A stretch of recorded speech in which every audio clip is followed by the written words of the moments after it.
tal, o meu processo de conversão não se deu da noite pro dia. Não foi que um dia eu acordei e decidi virar católico, não, né? Foi um, eu digo que foi um processo que foram uns 2 anos aí. 2 anos de bons sinais e muita leitura e estudo também, sabe? Porque sou bastante curioso, então eu gosto de quando o assunto entra na minha cabeça, eu tenho que estudar, eu tenho que ir fatiando pra mim, pra mim saber do que eu tô falando. Enfim, e aí, isso começou lá em 2019, porque até então eu tinha percebido, né, o movimento no Brasil de famílias conservadoras, famílias verdadeiramente cristãs, parecia uma coisa rara, sabe? Apesar de eu ter nascido numa protestante, né, a maioria dos meus conhecidos, amigos que são protestantes, minha família, etc. Mas assim, é uma coisa muito. Eu fui crescendo na igreja, eu fui vendo as coisas muito. Entrando dentro de um ritmo progressista, né? As pessoas se dizem conservadoras, mas na prática elas se conformam com o mundo o tempo inteiro. E eu mesmo também, né? Tô falando assim. Participei também disso. Só que é complicado a gente conformar com essas coisas, né? Enfim, comecei a perceber que muita gente começava a ficar com muito dodói, com algumas coisas que a gente falava. As pessoas, né, que eu conhecia sentiam uma santidade. Os cristãos, né, falando que eu conhecia, uma santidade meio da boca pra fora, né? A gente ficava sabendo de cada escândalo ali, bicho. Que, nossa, você falou assim, cara, que loucura. E sempre aquilo, né? Fulano de tal, traiu a esposa. Isso aí é da alma, da carne, isso é coisa normal. Fulano tá usando droga. Porque tem que orar pra ele. Fulano isso, fulano aquilo. Tipo assim, você vê tanto de coisa mudando, né? Afetando aí muitos cristãos de picos. Muitas pessoas que dizem que vão pra igreja, se convertem, né? E depois volta tudo de novo. Enfim, eu vivo num ambiente assim, durante praticamente 32 anos. Mas aí em 2019 eu encontrei um grupo de uma fraternidade. Uma fraternidade não, uma confraria. Uma confraria cristã, evangélica, que chama Comunidade Antifrágeis. Eu ouvi a pregação ali do pastor Anderson Silva e eu vi que ele, assim, aquele congresso, aquela confraria tocava em temas muito sensíveis, né, na nossa época. Falava sobre a missão de ser pai, a questão de masculinidade, né, a questão dos princípios, né, morais da vida cristã. Coisas que não eram muito tocadas, né, no meio protestante hoje em dia. Pelo menos não nos lugares que eu frequentava. Aí eu gostei demais daquilo. Eu falei, não, cara, que bacana. Tem gente falando nos pontos sensíveis que devem ser tocados, né? Muitas palestras lá, em pregações, mexiam diretamente com o ego da gente. E isso é importante. Porque, né, pra você se tornar uma pessoa melhor, um cristão melhor, você tem que ver que você tem que ter um choque de realidade, né? E buscar viver santidade. E buscar viver de forma radical. E esse pessoal é bacana. A comunidade antifrágil é um negócio tão legal que a propósito deles é tipo assim, não vem com mimimi não. Aqui é coisa de... Aqui não é pra gente frágil, aqui é pra gente forjar o homem forte, pessoa forte, cristão forte, enfim. Mas aí, a partir disso eu conheci as pregações do pastor Anderson Silva. E ele tem um estilo de pregação muito bacana, que é a pregação expositiva, né? Os reformadores os reformados no Brasil, no mundo, eles têm esse ato de pregação expositiva, né? Muito conhecimento teológico e coisa que faz sentido, né? Enfim, então eu ouvi todas aquelas pregações, eu fiz uma imersão top. Minha vida deu um up, né, naquela época pra cá, enquanto cristão. Porque existe uma carência de liderança, sabe? No mundo evangélico. E, cara, é assim, complicado, né? Existem bons líderes, mas líderes que inspiram todo mundo é difícil. Porque tem muito líder de juventude, líder, galera da bagunça, galera do Aue, né, e tal. Só que a galera tem um carisma muito peculiar. Mas que no fundo, na essência, é basicamente a pessoa rebanha uma massa que continua vivendo uma vida medíocre, de forma cristã, né, vida cristã medíocre. Pessoas basicamente só correm atrás de sucesso financeiro, atrás de casamento, atrás de emprego, de saúde, enfim, todo esse pacote que se vende nas religiões protestantes para ser servir de arquétipo de sucesso e bem-aventurado, né? Mas aí, com a comunidade de frágil, e a turma lá da confraria do pastor Anderson Silva lá, eles já estavam falando de temas mais específicos, né? Falavam sobre a questão de porte de arma, falavam sobre as questões de política, filosofia, né? Então aquele tipo de argumentação e esse tipo de conteúdo mais específico e mais de choque mesmo, aquilo lá acaba atraindo a gente que tem uma mente um pouco mais crítica, não, né? Tem que ter uma mente muito crítica em relação à fé, crítica no sentido racional, tá? Não é crítico de questionador, né? É crítico de ser racional em relação à fé. Não bebe qualquer coisa, não cai em qualquer papo. A gente não tem como a gente cair em qualquer papo. Então, a gente procura, né, pessoas que têm um bom dialeto, né, uma boa argumentação, que conseguem expor muito bem as ideias de forma lógica, pra você entender um negócio que não é embromação, é verdade mesmo, etc. Aí, em uma das palestras, uma das pregações que ele estava fazendo, um trecho, nem foi a palestra dele, ele estava falando sobre as mulheres, ele fala muito sobre o homem e mulher específico, né? Aí ele está fazendo uma pregação específica para as mulheres. Eu não lembro o nome, eu não sei se era resista, manipuladora, um negócio assim. Mas aí ele soltou lá um negócio que eu nunca tinha ouvido. Eu fiquei curioso.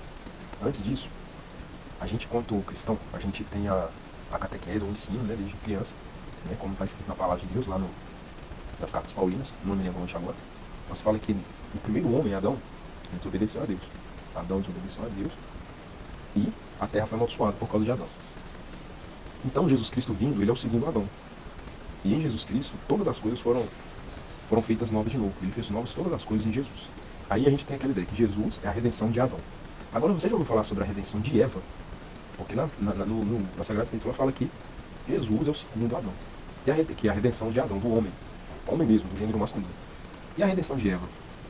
Bom, no meu ponto de vista, né, na minha livre interpretação, eu sempre deduzi que Jesus era a restauração de Eva também. Né? Então, eu sempre vivi, né, com essa tese, né, com essa teologia, né?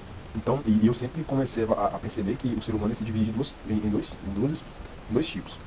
As pessoas que conhecem a Jesus, se convertem, se tornam cristãos, as que nasceram de novo. Elas são filhas, descendentes de Abraão, né, da promessa, né, são os cristãos. E existem o velho homem, que é o homem que está sujeito à maldição do pecado original, que são as pessoas que nascem no pecado original e, se não se converterem, elas, né, estão destinadas ao inferno, à morte eterna, pela maldição do pecado original. Então só Jesus pode transformar o ser humano acabando com o seu pecado original, né, pela redenção da cruz do Calvário. E isso, né, é a base do Evangelho, é a base do mistério do sacrifício de Jesus. Porque, como diz lá, né, se por um homem o pecado veio, também por um homem veio a obediência e a salvação, enfim. Só que o pastor Anderson Silva, ele tocou num assunto interessante, que eu nunca tinha ouvido falar, que era: a Virgem Maria é a redenção de Eva. Eu fiquei curioso com isso. Virgem Maria, a redenção de Eva. E enquanto protestante, a única coisa que eu fazia era questionar, não, era caluniar a Virgem Maria, como se ela fosse uma pessoa comum, como se fosse uma pessoa qualquer, que Jesus poderia ter escolhido qualquer um, Aí de repente eu ouvi um pastor falando sobre isso. Que a Eva, que a Maria, mãe de Jesus, é a advogada de Eva. E aí eu ouvi aquilo, achei interessante, e ele até falou, sabe, qual que é a mulher mais importante da Bíblia? Aí muita gente prega sobre Sara, sobre Esther, né, as mulheres que adoram Esther. Mas ninguém, cara, eu tenho, 33 anos na igreja, eu nunca vi nenhuma pregação falando sobre a Virgem Maria, a mãe de Jesus Cristo. E isso, assim, a gente não para perceber como que isso é um absurdo. Por quê? Quem que é a cheia de graça? Em toda a Bíblia, quem foi saudado, teve uma saudação como Ave Maria, cheia de graça, o Senhor é convosco. Somente Maria teve essa saudação, cheia de graça. Graça plena.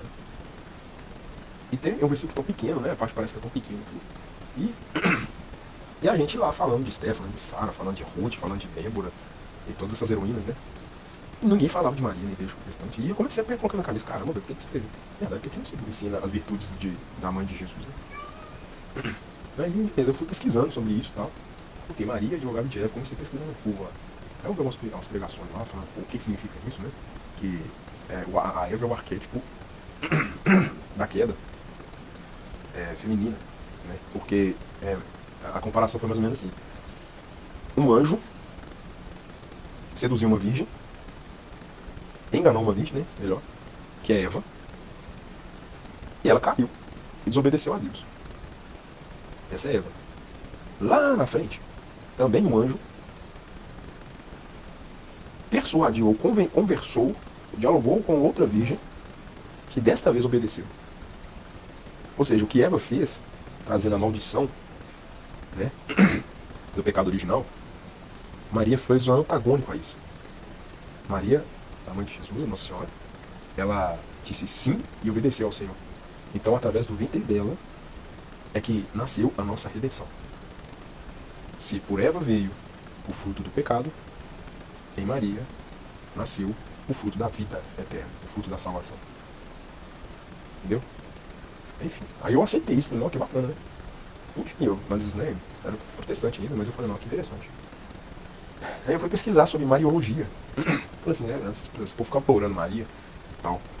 Aí eu fui pesquisar saber. Aí eu descobri, não, né, eu aprendi que, assim como na língua grega e hebraica, uma palavra tem alguns significados da própria ação que aquilo exprime, né? Por exemplo, um verbo transitivo direto, sentido figurado, etc. No grego ou no hebraico tem, na língua portuguesa também tem. E a palavra idolatria, ela é totalmente errada, no ponto de vista de falar que as pessoas idolatram a Maria, né, a Virgem Maria, ou idolatram os santos. Isso é mentira, cara, isso é uma calúnia. Né? O culto que se faz né, eu estudando eu aprendi que as honras que se fazem à Nossa Senhora, Santíssima Virgem Maria, é chamado de hiperdulia, vai do grego. E a honra e culto que se faz aos santos, nossos irmãos, né, na fé que já estão na glória, é chamado de dulia, que é a veneração, a honra, né, a pessoas que amamos, importantes. A dulia é isso. A hiperdulia é uma pessoa que está acima daqueles santos, ou seja, Maria, ela foi ungida como a superiora, né, foi coroada como a rainha do céu, então ela é superiora, ela é a rainha de todos os santos, de todos os anjos. Enfim, eu estudei isso. Eu falei, faz sentido e tal, né? Parece muito alegórico, né? Parece meio lenda isso, né? Inventado. Aí beleza. Eu achei curioso, porque eu não aceitava isso aí. Aceitava no sentido de enxergar a verdade. Aí, o que aconteceu? Eu fui pesquisar no YouTube, um documentário, né? Do Rodrigo Silva, ele é um pastor. Ele fala sobre questões de, como é que chama? Histórica, que ele pesquisa antropologia, e também aquele pessoal que faz escavação, eu esqueci o nome aqui agora. Mas aí ele estava contando, né, como que funciona a história, né, e a tradição de Nossa Senhora, da Virgem Maria. Aí ele falou sobre a Assunção de Nossa Senhora, que eu já tinha ouvido falar um monte de vezes, mas nunca tinha parado para ouvir. Né, porque aí eu aprendi também, né, que Nossa Senhora, ela, ao contrário do que as pessoas pensam, que os protestantes pensam, que os católicos acham que Nossa Senhora foi para o céu direto, que ela não morreu. Né? Essa é outra mentira. Porque a tradição católica, né, ela mostra que a Santíssima Virgem Maria, ela morreu sim, aos 53 anos de idade, lá na cidade de Éfeso.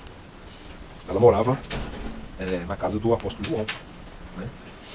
E ela morreu, sim, né, pela idade, né, na época, 53 anos era uma idade avançada.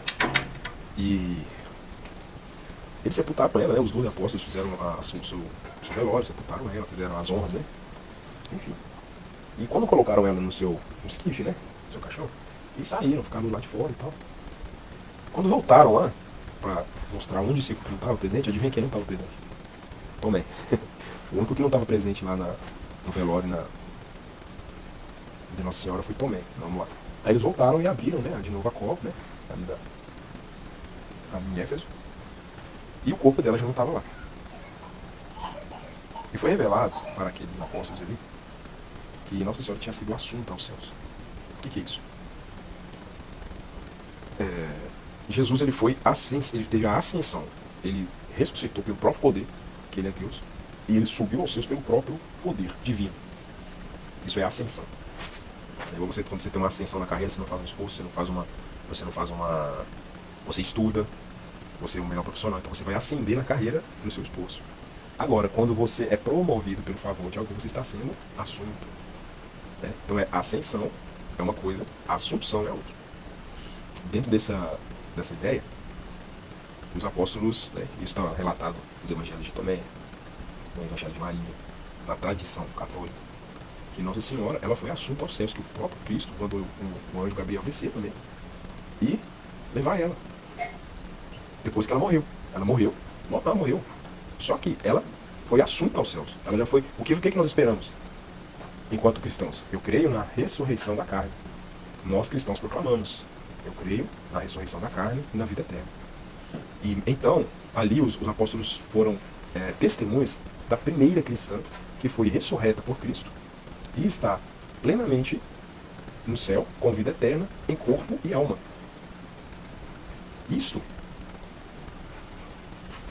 não foi um conto de fada, não foi uma baboseira inventada. Eles viram isso.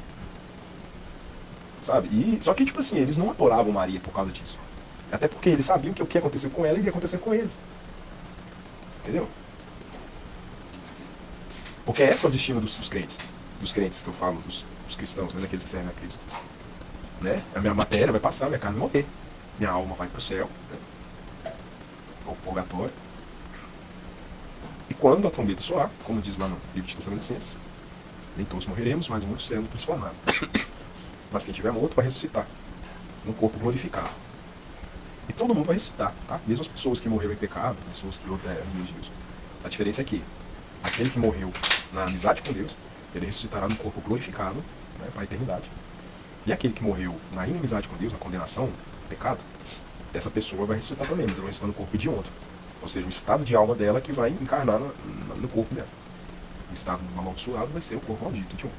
E o corpo glorificado, glorificado pela graça da salvação, vai ser um corpo glorificado. Enfim.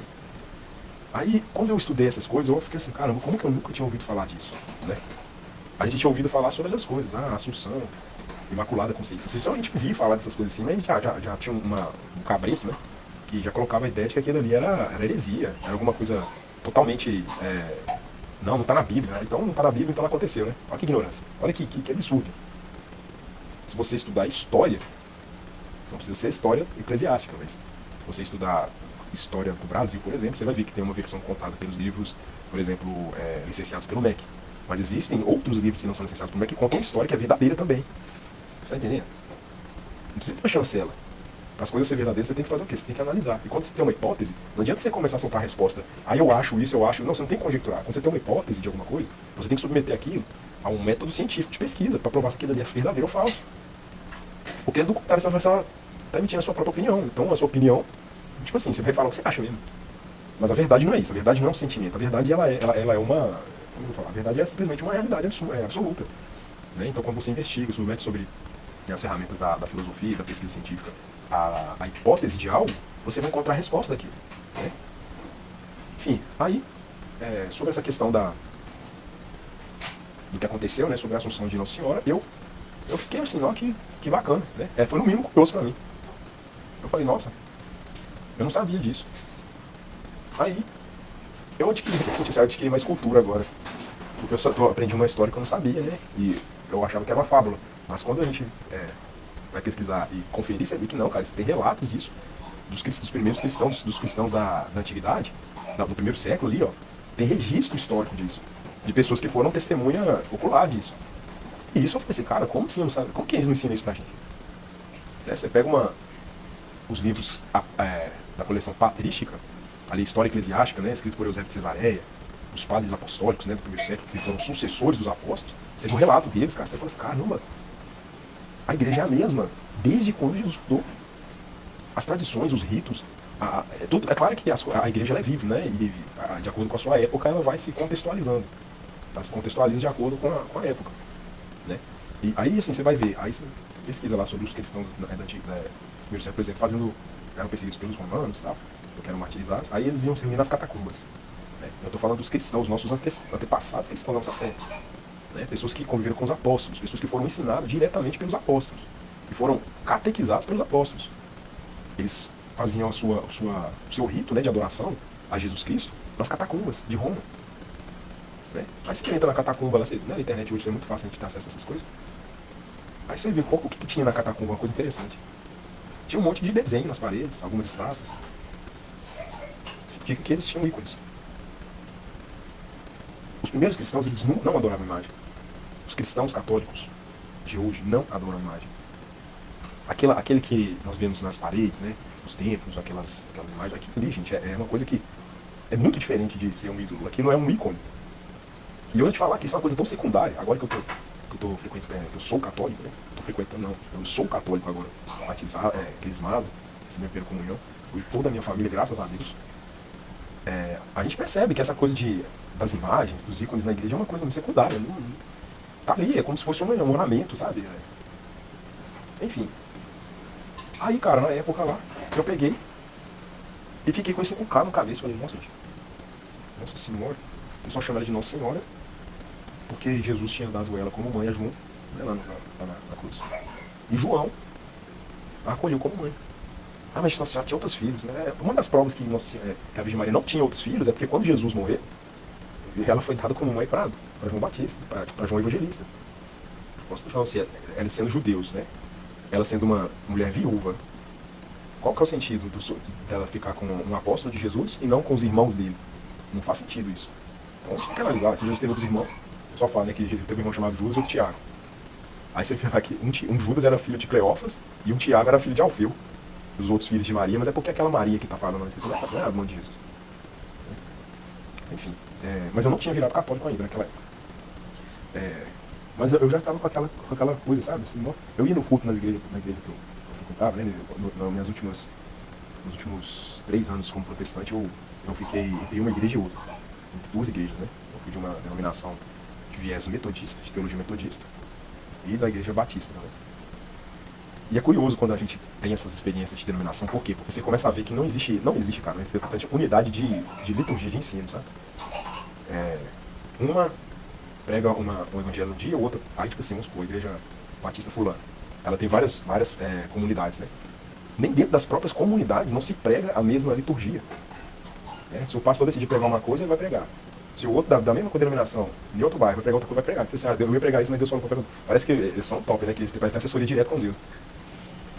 Que aí eles vão lá e, na hora, o Espírito Santo que eles falam, ela revela para eles outra coisa. E é engraçado, porque eles pegam textos, eu fico pensando, gente, como que pode isso aí? Quem me conhece, quem já me... Meu pai, meus parentes, meus amigos, eles sabem, eu já criticava isso há muito tempo, já nem na igreja protestante, falava, já para. A pessoa lê o texto bíblico ali, pega um monte de pretexto e começa a colocar política no meio, começa a colocar sentimento pessoal, e pega a palavra de Deus mesmo não, né? Então a gente fica desnutrido espiritualmente, né? Aí você começa a ver os erros da liderança, né? É lógico que as pessoas não são perfeitas, mas quando você percebe que tem um líder, vamos supor, nós somos cristãos, Jesus ensinou, por exemplo, sobre o casamento, né? Ele falou que quem divorciar da esposa, tá errado. Você casar de... Sim, pode estar divorciado, mas você casar de novo, você tá errado.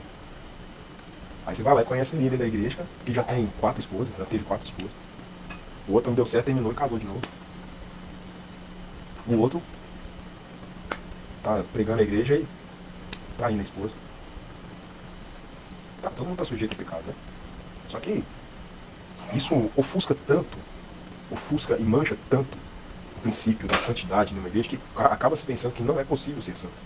Porque se o líder daquela comunidade não consegue viver em santidade, é uma pessoa soberba, arrogante, invejosa, avarenta que tem demais. Nossa, que coisa de gente avarenta. Luxurioso, preguiçoso. A pessoa é uma coisa na igreja e outra na família, dentro de casa, sabe? Totalmente hipócrita. Gente, a árvore que não dá bom fruto vira lenha. A gente conhece as pessoas não é pelo que elas falam, pela atitude. Né? Eu tenho uma absoluta convicção que a maioria não, mas muitos pastores protestantes são pessoas honestas que buscam viver uma vida moral exemplar.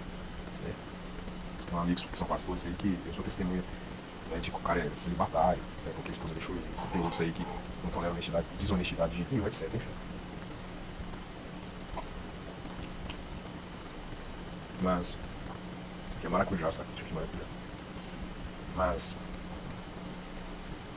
é triste ver muitos dos principais líderes, sabe? Às vezes envolvidos em uns escândalos assim que é inconcebível, sabe? Enfim. Beleza. Eu sei que eu não vou entrar em detalhe, mas eu comecei a questionar muitas coisas, sabe? Eu não conseguia mais me sentir à vontade dentro de um culto protestante. Comecei a ver a falta de decência, né, das pessoas, a falta de disciplina, a falta de reverência. Né? Parece que as pessoas querem ir para a igreja, às vezes parece que querem ir para o show, parece que querem ir para um boate. Né? Enfim, eu tô falando isso, gente, mas eu tô me incluindo no meio, tá? Também eu queria... Não, mentira, gente, vou falar a verdade. Eu não queria ir pra igreja pra caçar entretenimento, né? Eu nunca fui disso. Sabe, eu ia pra igreja pra adorar a Deus, sempre. Sempre fui pra igreja pra adorar a Deus. E uma coisa que eu aprendi é que se você for na igreja e não sentir a presença de Deus, né, não valeu a pena. Era melhor você ter ficado em casa de televisão. Fui ensinado isso na igreja protestante. E isso faz sentido, isso é verdade. porque o templo, né, aquele local ali de reunião, né, ele é um lugar sacramental, gente. As pessoas ignoram isso porque falam, Deus não habita em templos feitos por mãos. Né? Por isso que ele deixou, então, as pessoas fazerem um monte de igreja. Por isso que ele mandou edificar um templo. Eu sei que não habita em templo não, mas existem os sacramentais. Né? Existem os símbolos, né, da santidade, existem as coisas que nós temos que respeitar. Né? O mundo hoje está totalmente depravado, a pessoa entra na igreja de qualquer jeito, né? Não tem como, fica conversando, fica com as roupas, até o tipo de roupa que a pessoa dá. Você fala assim, caramba, a gente que é homem, a gente fica olhando assim, ó. Chega as mulheres com as roupas assim, assim, Jesus usado. Não sei se eu vim pra igreja mesmo. E gente que tá lá em cima, lá no púlpito, no altar, talvez, tá? Com a roupa totalmente imodéstia, sem, pra não falar uma palavra feia, a palavra sem modéstia, inadequada, pra não falar outra coisa, com a vestimenta totalmente inadequada, dizendo que tá ali adorando a Deus. Eu não sei que tipo de pessoa essas pessoas, eu não sei que tipo de, como que é, eles acham que Deus é essas pessoas, sabe? Tem gente que, sinceramente, parece, eles acham que Deus é tipo um brother, um chegado deles, assim. As pessoas não têm submissão, sabe? Não tem senso de autoridade. Gente, se você respeita um juiz, um policial, se você respeita um delegado, você vai para um fórum, você não se veste inadequadamente, você nem entra no lugar, dependendo da situação. Aí diante do rei do universo, que você diz que está lá, né, na igreja, você reúne para adorar, diante do rei do universo, você se porta de forma inadequada, com uma vestimenta que deixa você ficar mal vestido, no sentido de estar mostrando as partes do seu corpo, mostrando sua barriga, mostrando sua perna, seu decote. Isso é falta de modéstia, isso é um absurdo. Eu acho que vocês não têm noção, a pessoa que faz não tem noção, sabe, da grandeza de que é Deus. Porque até para um casamento de uma pessoa que você conhece, você se veste bem, a pessoa se veste bem. A pessoa se tampa, né, quer ter modéstia, né, quer mostrar pureza, mas diante do Criador, ela diz que vai na igreja para adorar a Deus.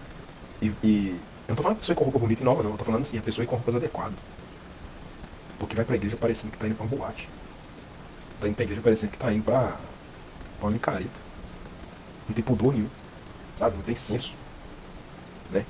De entender que o seu corpo, a sua sensualidade pode estar afetando as outras pessoas. Ah, mas a pessoa que é mal, o olho do cara é mal, tudo bem. Só que a solução é que é aquele que fizer alguém pecar. Alguns meus pequenos pecar. Na Bíblia lá está escrito que é melhor você amarrar uma pedra no seu pescoço e lançar no abismo. Se você for pedra de tropeço, se você for motivo de escândalo para alguém. Isso não é moralidade, não. Isso chama-se, no mínimo, é respeito. Com as coisas divinas, com as coisas de Deus. A gente respeita até dentro de casa, nossos familiares. Imagina com pessoas desconhecidas. Né? Então essas coisas, sabe, a gente vendo assim, aquilo foi me deixando desconfortável. Eu falei, não, isso eu não posso ficar aqui, não vou ficar aqui. E simplesmente, né, parece que ninguém sente falta também. É um negócio louco demais. Ninguém sente falta da gente, né? Porque a gente realmente é irrelevante. Né? A gente acha que a gente é importante, mas a gente não é, gente. A gente é importante pra Deus, pra nossa família, pra nossos pais, pra nossa mãe, nossos filhos e tal. Mas outras pessoas a gente não é importante, não. Aí você sai fora, você vai, pá.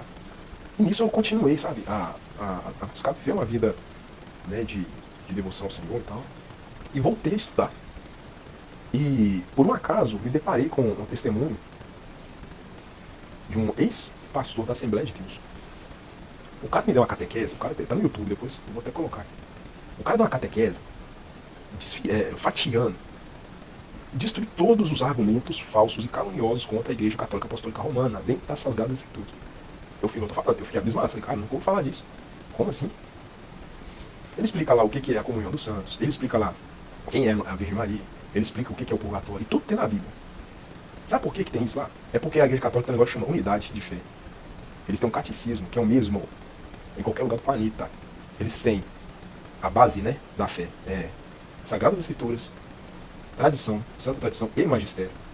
Elas formam um conjunto perfeito que faz com que sejam verdadeiras todos os dogmas de fé. Se um dogma de fé é proclamado na igreja, é porque é verdade. E por que é verdade? Não é porque a igreja descobriu ou quer impor, não. Aí você vai estudar o que é um dogma.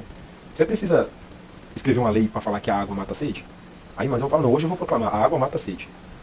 A partir de hoje eu estou dogmatizando isso. Mas é só a partir de hoje que a água mata a sede? Antes ela já matava a sede. Todo mundo sabia disso. Só que agora eu estou fazendo o dogma, que é registrando uma verdade que já é, que todo mundo sabe. Mas agora eu estou registrando. Então, os dogmas, né, são todos, assim, muito coerentes, gente. É simplesmente uma coisa verdadeira. Sabe? Não tem como negar. Você não tem como negar as coisas. A verdade é o contrário. O que eu enfrentava era calúnia. Né? Nossa Deus, eu fui chamado de adorador demais, eu fui chamado apóstata. Pensei, família toda protestante, enfim. E assim, toda aquela. E só que o problema? O problema é que o que eles me falaram sobre a igreja era mentira. Teve um que me falou que a igreja católica era igual o espiritismo. Que eles são irmãos, eu falei, mas não. Será? Isso é errado. A pessoa fala, vai e pergunta pro padre pra você ver. Eu falei, não, padre, o que o catolicismo tem a ver com o espiritismo? O pastor lá, ele me juntou, ele vai falar que vocês são irmãos, que católico e espírita é irmão. O padre fala, espiritismo é proibido pela igreja católica. Não tem nada a ver, eles acreditam em reencarnação, nós não acreditamos nisso. Nós acreditamos que Jesus Cristo morreu e ressuscitou, ele é Deus, eles não acreditam nisso. Nós acreditamos que nós somos salvos pela nossa fé e pela graça de Jesus Cristo, eles acreditam que simplesmente pela caridade, pelas boas obras. Então não tem nada a ver. A pessoa mente, sabe? A pessoa não sabe que é a fé católica e mente, falando, a igreja católica é isso, e o problema é que agora eu tô lá, gente. Eu estou lá. E eu vejo que é mentira. Tipo assim, é mentira deslavada, é calúnia. Falar, por exemplo, fulano de tal adora imagem, os católicos adoram imagem, que é mentira. Mentira, não fala isso. Procura saber, sabe? Tira essa cabeça e fala, não é. O problema é que você conhece o conceito de adoração, você sabe uma definição gramatical. Mas é igual eu tô falando.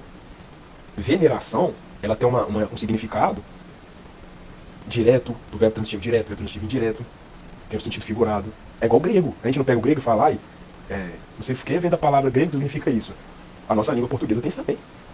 Principalmente português, uma palavra significa um monte de coisa. Imagina só a pessoa falar, amor. É o clássico, né? Então a pessoa fala, o que significa amor? No grego, por exemplo, para definir, existem 3 palavras, que é ágape, philos e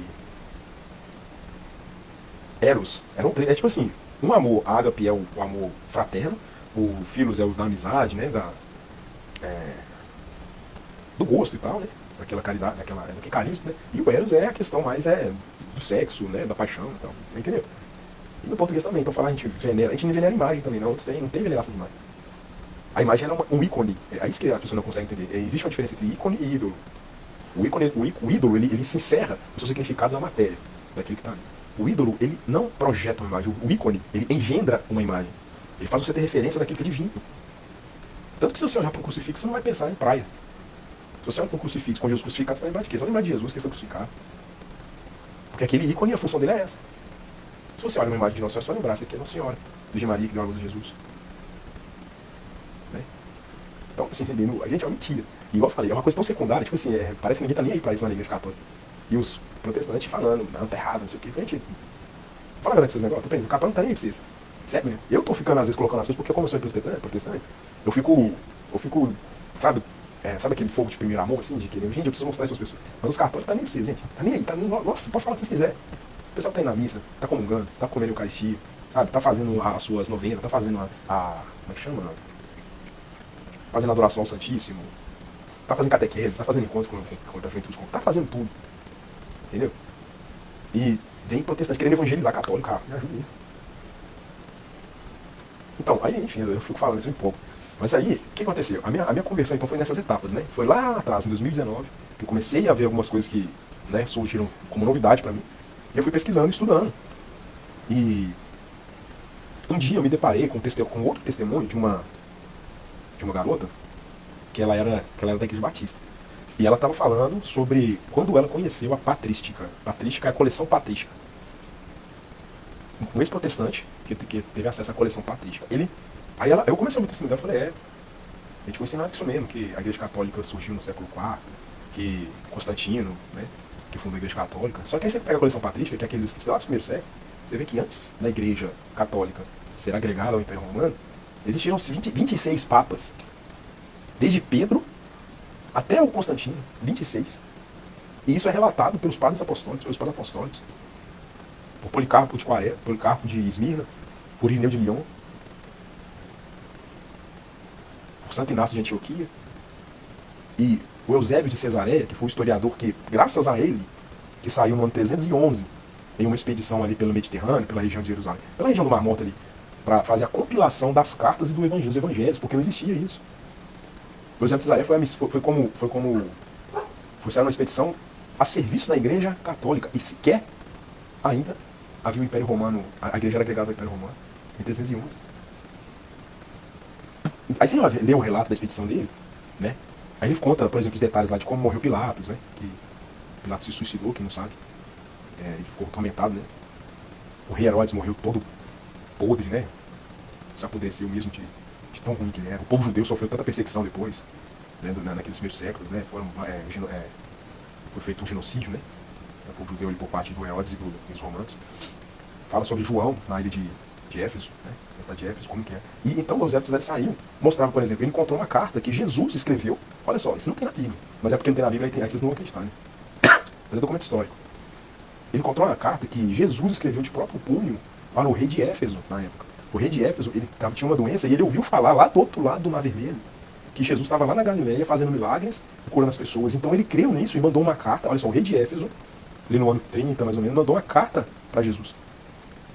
E essa carta Jesus leu e respondeu: olha, eu não vou agora porque não é meu tempo, não é tempo oportuno. Mas assim que eu acabar a minha missão, eu te enviarei dos meus discípulos.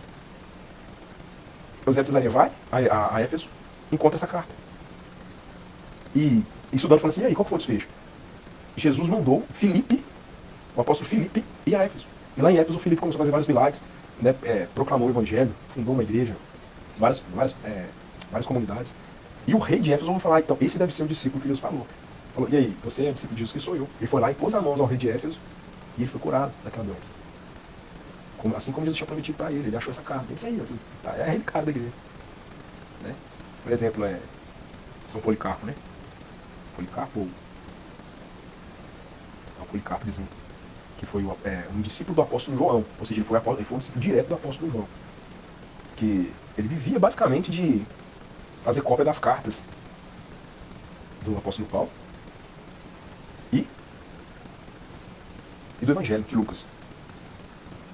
Ele foi jogado quando prenderam ele, né? Olha só, gente, esse relato é lindo, maravilhoso. Quando prenderam ele, os romanos prenderam ele porque ele não queria renunciar à fé. Eles amarraram ele numa coluna de madeira para botar fogo nele. Quando eles colocaram fogo nele, o fogo começou a subir e não queimava ele. O fogo fazia como se fosse uma abóbora em volta do corpo dele e não queimava. E nisso aqueles pagãos começaram a ver, acharam que ele era uma pessoa divina. Nossa, ele é Deus. E para matar ele, os soldados romanos, ele teve que atirar uma flecha que atingiu a parte lombar do Policarpo e saiu tanto sangue, jorrou tanto sangue do corpo dele que apagou a fogueira. E ficou ali morrendo. Vendo isso, os cristãos da época, eles foram solicitar ao tribuno lá de Esmirna para poder retirar os restos mortais de Policarpo, para que os pagãos não o fizessem dele um ídolo e não o adorassem. Porque como ele passou por aquelas chamas sem se queimar, os pagãos já estavam achando que ele era um deus. O que a igreja fez? A igreja padecente, a igreja peregrina que estava lá, recolheram os restos mortais dele, levaram para a paróquia, né, para a igreja da comunidade, enterraram os restos mortais dele ali. Solenemente eles falaram que todo ano voltariam naquele local para celebrar o natalício do seu martírio pela fé em Jesus Cristo. Quando lembra, né? Policarpo, São Policarpo. Ele está vivo, ele está vivo. O corpo dele morreu, né? Lógico, mas a alma é imortal. E ele está vivo. Então aí você vê essas tradições, a tradição da igreja, conta essas histórias dos santos, sabe? Dos mártires. Gente, não tem como, mas se você isso, quem entra pelo caminho da história não continua protestante. Aí quando você começa a deparar também com Eusébio de Cesareia, no livro História Eclesiástica, no livro 15 da Patrística, ele relata como que eram os costumes da época dos cristãos, a tradição e os ritos. E simplesmente, você vê uma coisa que é escrita em 311, relatando fatos do século II, é a mesma coisa que acontece até hoje na Igreja Católica Apostólica Romana. A hóstia consagrada, a missa, a atualização, né, do sacrifício de amor de Jesus ali. A mesa na missa é um altar de sacrifício, né, onde nós oferecemos o corpo e o sangue de Jesus como expiação pelos nossos pecados.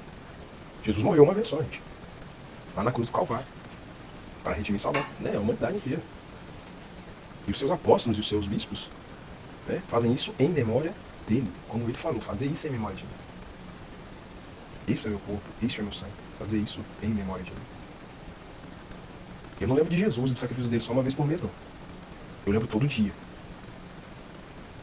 E a igreja lembra de Jesus todos os dias. A igreja perseguida lembra de Jesus todos os dias. Então, enfim, esses relatos, né, me fizeram raciocinar. E quando eu me deparei com esses fatos, eu fiquei perdido, sabe? Porque eu não podia mais voltar atrás.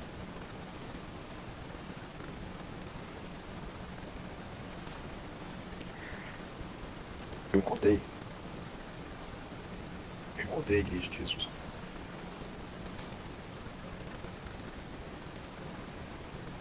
Eu encontrei um tesouro dentro de um terreno, sabe? Tem uma parábola lá que fala de um jovem que, no Evangelho, né? De um homem que encontrou um terreno com um tesouro escondido. Ele foi lá vender tudo que tinha, comprou o terreno. Eu fiz isso. Graças a Deus. Eu não me arrependo, de verdade. Hoje eu sofro mais. Eu nunca fui tão caluniado às vezes por algumas pessoas. Mas eu não ligo pra isso mais, graças a Deus. Eu tenho só um espírito de debate. Às vezes eu quero debater, conversar, e Deus está me curando isso também. E existe um testemunho mais específico também que envolve isso, que é, especificamente falando, uma graça que eu recebi de Nossa Senhora. Um dia que eu basicamente fiz a primeira vez que eu falei: Nossa Senhora, se realmente você intercede por nós, se realmente você está aí, me ajuda nisso, nisso. A graça foi recebida. Hoje eu amo, eu caluniava ela, eu falava mal, difamava, mas hoje eu amo Nossa Senhora de Nazaré, Virgem Maria de Nazaré. Hoje eu sou católico, apostólico romano. Tem gente que fala que não, você pode ser católico apostólico, pode ser romano. Tem outro que fala: sou católico apostólico cristão, né? As ideias. Parece que o errado é Roma, né? Mas tentar de ser romano, gente, é uma questão de história. Foi quando o próprio Jesus mandou Paulo ir para Roma, depois Pedro também estava em Roma, né? E de Roma partia a unidade,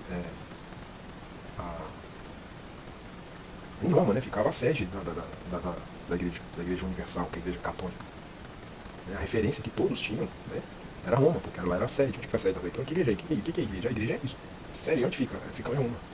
Entendeu? A igreja não é invisível, ela é visível, ela tem uma sede.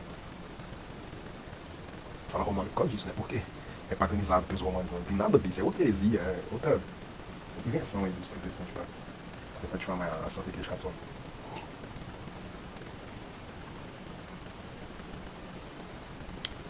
Eu não sou muito bom em articular discurso e falar em cima, sabe? Posso ter misturado um monte de coisa aqui. Talvez eu vá fazer uma espécie de dissertação sobre isso, tentar ler, falar melhor, tentar explicar esse testemunho, pode ter ficado um pouco confuso. Bom, tamo aí, né? Eu tava pra fazer um vídeo contando mais ou menos esse testemunho, decidi fazer isso, né? Não ficou muito bacana assim, né? Eu tô só lá na mão aqui e tal. Mas enfim, é isso aí. Salve Maria, viva Cristo Rei.